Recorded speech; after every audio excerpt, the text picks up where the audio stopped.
Echoes of the Lost World, The Last Hope. Chapter number 1.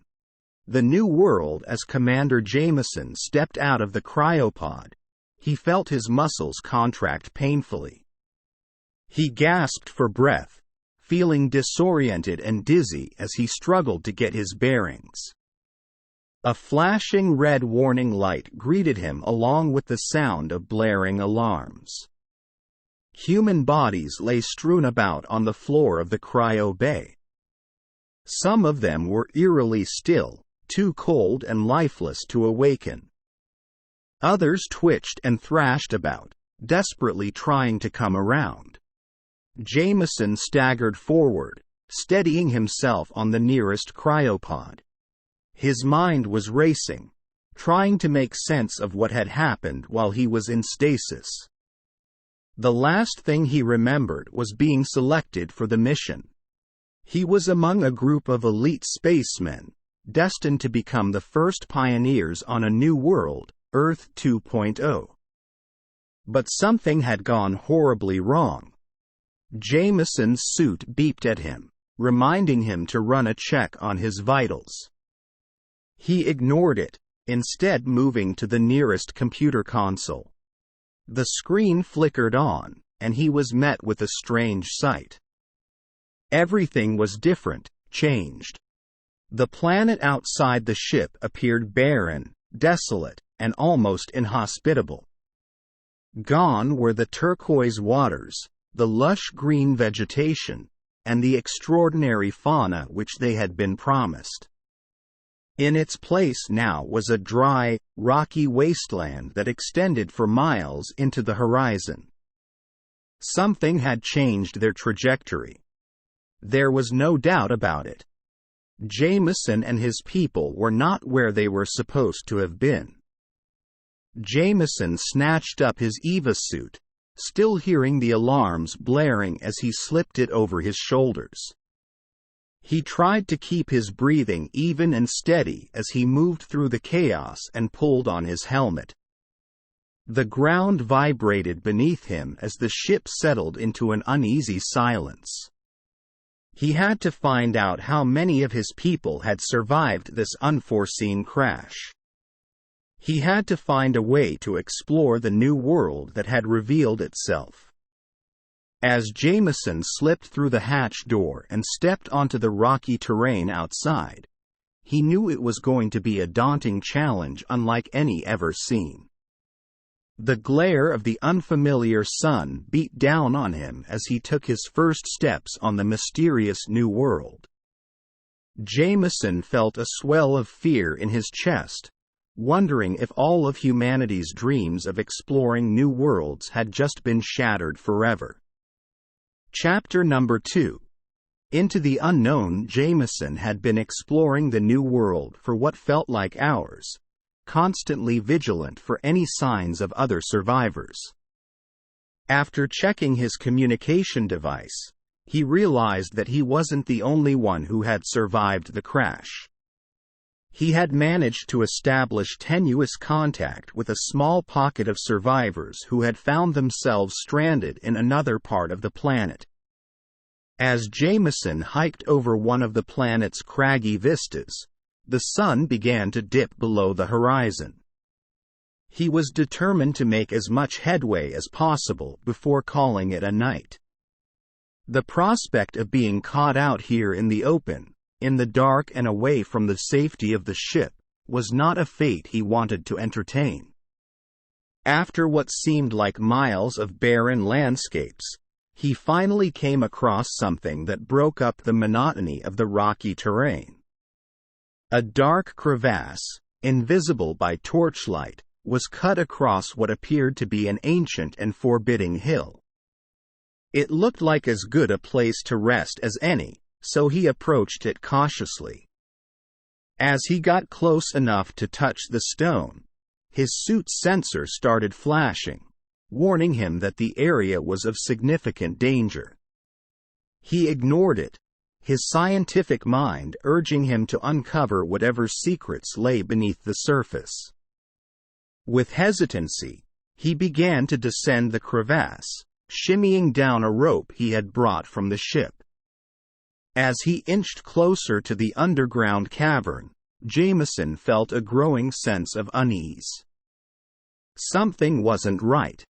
He heard strange noises, dripping and scuttling, that he couldn't identify. The air was thick with the scent of damp earth that clung to his suit and made his sensory perceptions feel dulled. When he finally reached the bottom, he shone his torch around, only to be greeted by a sight so bizarre that it made him halt in his tracks.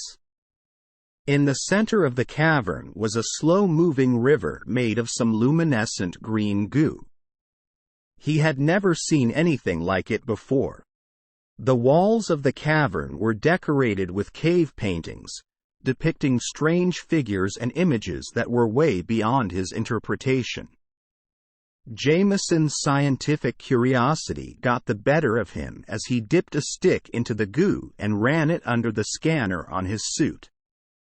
The results that came up were unbelievable. The goo had properties that could potentially revolutionize human life as they knew it. As he stood engrossed with the stick in the goo, Jameson felt a hand on his shoulder. He wheeled around in the dark, suddenly on alert. "What the hell are you playing at, Jameson? Do you have any idea how dangerous it is to be down here on your own?" came the voice of one of the survivors, John. Jameson jumped, caught off guard. He hastily assured John that he was okay and gestured at the goo. "We have struck gold here, John. Or rather, green goo. It could be the scientific discovery of the millennium," Jameson said, already scheming ideas in his mind. John looked at him incredulously before shaking his head. "I don't care what we've found. We need to stick together." "Safety in numbers, Jameson. Don't forget that," John said, as he searched the cavern for any potential danger. As Jameson followed John's lead back to their makeshift camp, something gnawed at him. A strange feeling, a premonition of unease, that he couldn't quite shake. He turned back to look at the goo before he left, feeling a jolt of fear run through him as he thought he saw something otherworldly moving within it. It was going to be a long, and quite possibly terrifying, journey into the unknown. Chapter number 3. The Lost City. After several days of traversing the harsh terrain of the New World, the group stumbled upon something that left them all in awe. In the middle of a seemingly endless wasteland, stood the ruins of a once great city. It was a sight to behold.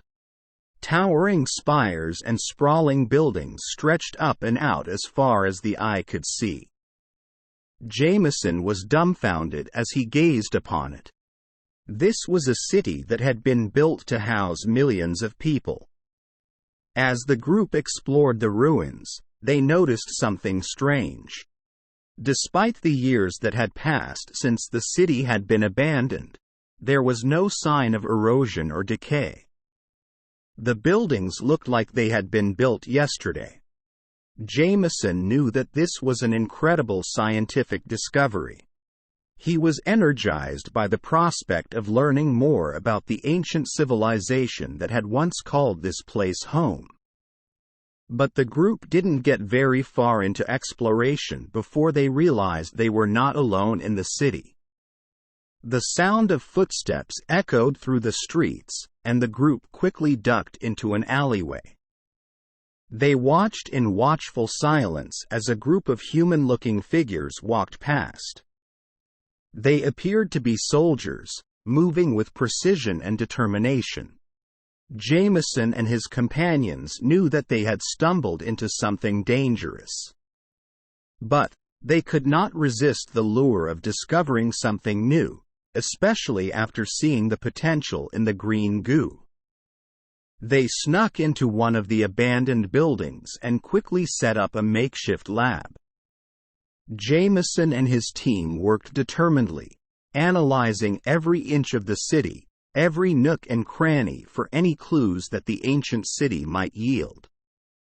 While they worked, the soldiers continued to patrol the streets of the city. Their presence was unrelenting, as if they knew that someone was inside the city. The tension within Jameson's group was palpable, and everyone moved around in a silent panic. But, just as Jameson started to lose his nerve, he discovered something that completely took his breath away. In the bowels of the abandoned city, he found an ancient data center that was still operational. In a blink of an eye, Jameson found himself lost in a world of discovery beyond his wildest dreams. The data showed the city was once the crown jewel of a powerful and advanced civilization, and the task of decoding it would take months. But they didn't have that kind of time. Not when the soldiers closing in on them. The group worked frantically to extract as much data as they could before they were caught. But, alas, their luck ran out soon after. As they tried to make their escape, they were ambushed by the soldiers Jameson had seen earlier. What should have been a clean, quick fight turned into a life-and-death struggle. The soldiers were stronger and faster than Jameson and his companions. With a heavy heart, Jameson watched his companions cut down one by one in battle. And, even though he managed to hold his own, he knew he could not make a run for it with the data they had extracted. Jameson found himself trapped with no way out. It was a sobering thought that a scientific discovery that held the potential to change the course of humanity could go to waste. As Jameson braced himself for whatever fate the soldiers had in store for him, he knew that he had to find a way out of there, no matter how expensive the price might be. He had already paid too much for that discovery. Chapter number 4. The Forbidden Experiment. Jameson was thrown into a dimly lit cell, his body sore and battered from the fight. He had no idea how long he had been there, but he knew that time was running out. The soldiers who had captured him had taken all the data he'd collected and locked him up in this unknown location. Despite the darkness, Jameson could tell that the cell he occupied was unlike any he had ever seen before. It was sterile, without marks of damage, and had modern equipment that he could barely understand. He tried to touch the walls, only to find that they were made of a material that was unbreakable, even by the strength of his suit. It was like no prison he'd ever heard of before, and the thought of what lay ahead sent shivers down his spine. After several hours of waiting, Jameson heard a hiss, and the door slid open. He was met by a large figure in a lab coat, a man with a face that was, for some reason, obscured. "You are the Commander Jameson, correct?" the man said, his voice echoing in the silence. "I am," Jameson replied, seeing no point in lying. The man stepped forward, shining a light in Jameson's face so he couldn't see him. "We are most interested in the data you have stolen from us. We believe it is illegal to keep such information from the people." Jameson was incredulous. "Illegal? We're on a new world. There are no laws yet." The man chuckled. "Oh, but there are, Commander. And the punishment for breaking them is most severe." With that, the man stepped back, and Jameson was plunged once again into darkness. The hours began to stretch out, and Jameson thought frantically, considering every possibility. He knew that there had to be a way out of the cell, a way to escape this all-encompassing darkness. His mind raced, trying to come up with something, anything that might work. Finally, after a full day of confinement, Jameson was led into a brightly lit room filled with high-tech equipment. The man with an obscured face was there, beckoning him inside. Jameson noticed that the room was bustling with scientists and engineers. Everyone was focused on a central machine, looking like a large, conical centrifuge with glowing blue lights. "This," the scientist said, pointing to the machine, "is a machine that we have developed that can rewrite human DNA." "What?" Jameson's voice came out rough, barely above a whisper. "We believe that if we can rewrite the human genome, we can cure all diseases, rid society of evil, and create a new, better humanity. We have used it on 5 test subjects so far, and each one is showing incredible improvements in their vitality, intelligence, and overall well-being." Jameson was horrified. "But what about ethics? You can't just rewrite humans like that." The scientist just smiled. "You of all people should know, Commander, that scientific progress requires breaking boundaries.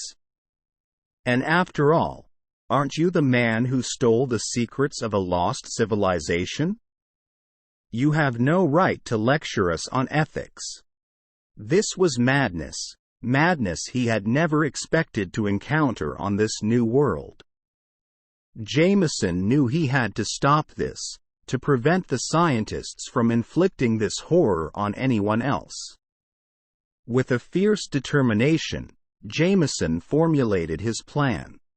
He knew that he could not let these dangerous individuals go free. And so, taking a deep breath, he leapt into the machine, hoping that that one single experiment could save humanity from eternal darkness. Chapter number 5. The unforgiving jungle. Jameson emerged from the machine, his DNA utterly rewritten. Everything that made him who he was had been erased, replaced with something entirely new. He felt the power coursing through his veins, felt the strength that he never knew before. The scientists left him alone in the sterile room, perhaps to observe from afar what would happen next. Jameson felt 1,000 new sensations flooding his senses, and he stumbled around, trying to come to terms with his new reality. He looked down at his suit, which was still the same as it ever was. But what lay beneath the suit was now completely different. It was an odd feeling and one he didn't like. But he was determined to use his newfound strength to find a way out of this place. Jameson made his way through the maze of scientific equipment, his eyes adjusting to the harsh light. He soon discovered that the lab was deep in a jungle, a place unlike anything he had seen before on this new world. The thick vines and tangled undergrowth reminded him of the unforgiving jungles of Earth. He had to push his way through the dense foliage, sticking to a dry course to avoid the danger of water. As he went, he could hear the sounds of wildlife, some of it entirely unknown to him. He saw animals he could not identify darting by, something slithering in the brush. He couldn't shake the thought that something was watching him, waiting for him to make a mistake. The jungle was unrelenting, a place of danger and secrets. Every step felt like he was entering deeper into the heart of a nightmare, something otherworldly and unforgiving. The environment took its toll on him. The overbearing heat, the sweat, and a thirst that seemed never-ending. The underbrush caught on his suit, tore apart his gear. Once his flashlight died, he was plunged into darkness. He would have all but given up if not for the knowledge that he had nothing left to go back to. Jameson trudged on, fighting through the jungle. The days started to blur together. He lost all sense of time. His life changed from a scientist to a mere survivor. He took cover from the rains under outcroppings, ate whatever he could find, learned to forage and fish.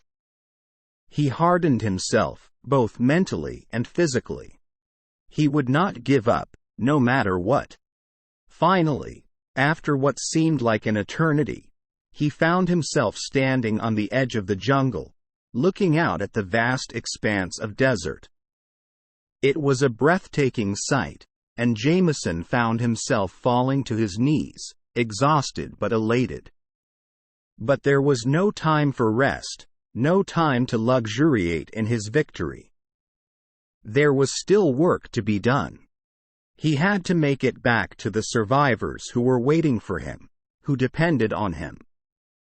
Jameson took a deep breath and headed back into the unrelenting jungle. He had a new sense of determination, a new perspective on what it meant to survive. There was nothing in the universe that was going to stop him now. Chapter number 6. The final countdown. Jameson's return to the survivors was one of relief and joy. They welcomed him back with open arms, amazed at his transformation and his story of survival against all odds. They huddled together around the fire, sharing stories of hope and courage as the night closed in. As they talked, Jameson began to drift into his own thoughts. His mind was filled with the discoveries he had made, the experiments that had been done on him, and the dangers that still lay ahead. He knew that the scientists who had captured him would not relent.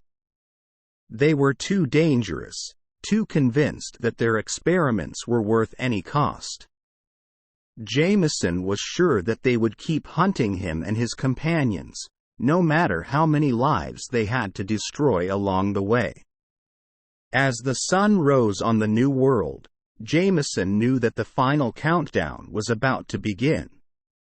He gathered the survivors and began to make plans. They would use the information he had gathered, the resources they had stored, and the ragtag band they had assembled to stage a final attack on the scientific organization. It was a long shot, and Jameson knew that they might not make it, but they had no other option. They were a group of survivors, people who had fought and survived until that moment. They would take the fight to the enemy, no matter the odds. They set out as a small, stealthy unit, slipping through the wilds of the new world, gathering strength as they went along. They faced challenges and obstacles, but they were determined. They had a purpose and a mission. One by one, they took on the soldiers who were now patrolling the new world. They fought bravely, working together to overcome their foes. They hacked into the enemy's network, bringing their research to a halt. They destroyed the machines that had changed Jameson's DNA, and the science that had upset the balance of nature. They triumphed, living up to their name as survivors. But despite their success, Jameson knew that the fight was not over. The enemy was far from vanquished, unwilling to give up in the face of such a major setback. The survivors would have to remain vigilant, watching for any signs of their enemy's return. In the end, all Jameson and the survivors could do was hope that they had bought themselves enough time, that their actions had given humanity a chance to adjust to the new world.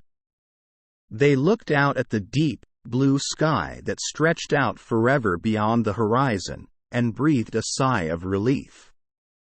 They had made it, at least for now. They had survived together, and that was all that mattered. As the sun began to set on the new world, Jameson stood atop a hill, looking out at the final, fading light. He couldn't help but think of all the challenges that lay ahead, of all the battles he would be forced to fight in the months and years to come. But as he took a deep breath, He knew that he had what it took to make it.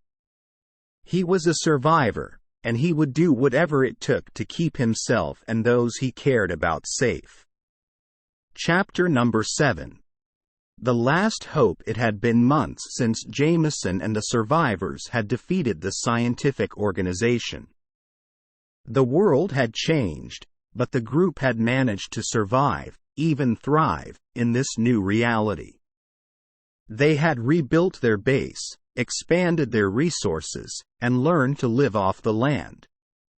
They had solidified their alliances and become a community, a family of survivors who could depend on each other.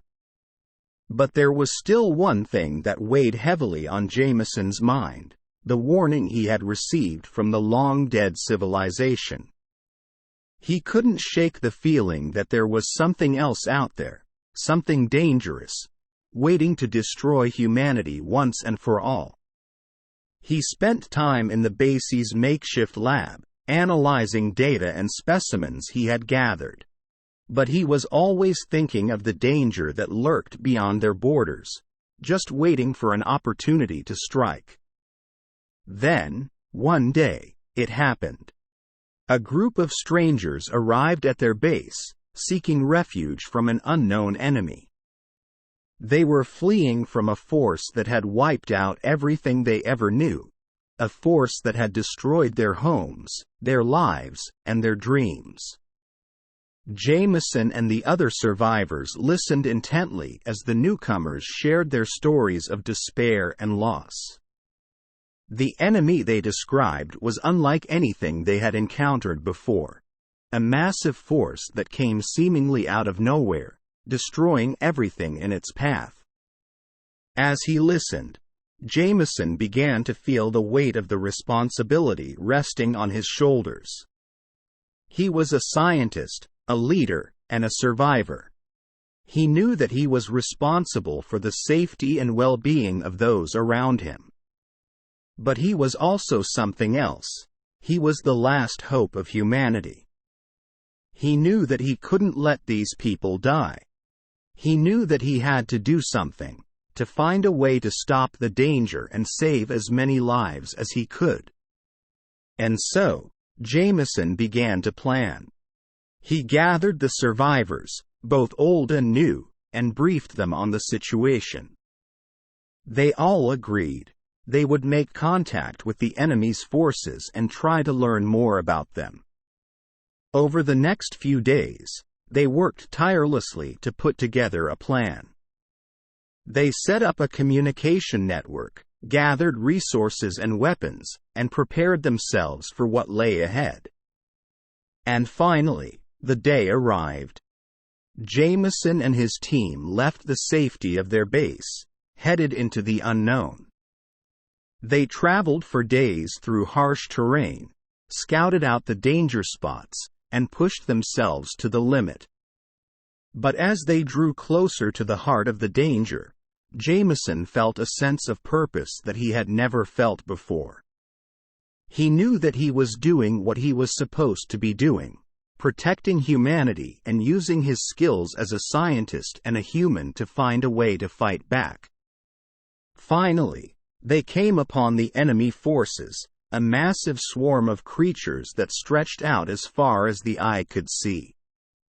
They were terrifying, far beyond anything Jameson had ever encountered. But he didn't give up.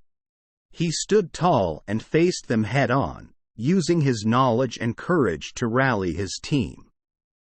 They fought, valiantly, with everything they had. They pushed back the enemy advance, buying time and space. They learned what they could, gathering intel and knowledge to help build a better defense. And when the dust settled, when the battle was won, Jameson knew that there was still a long way to go, a long way to rebuild. But he had hope, and he had the knowledge that they could survive no matter what. He had the courage and skill to face any threat, and the hope that he could protect those he loved. And in the end, that was all that mattered. Because no matter what, humanity would survive, as long as they had survivors like Jameson, the last hope of humanity.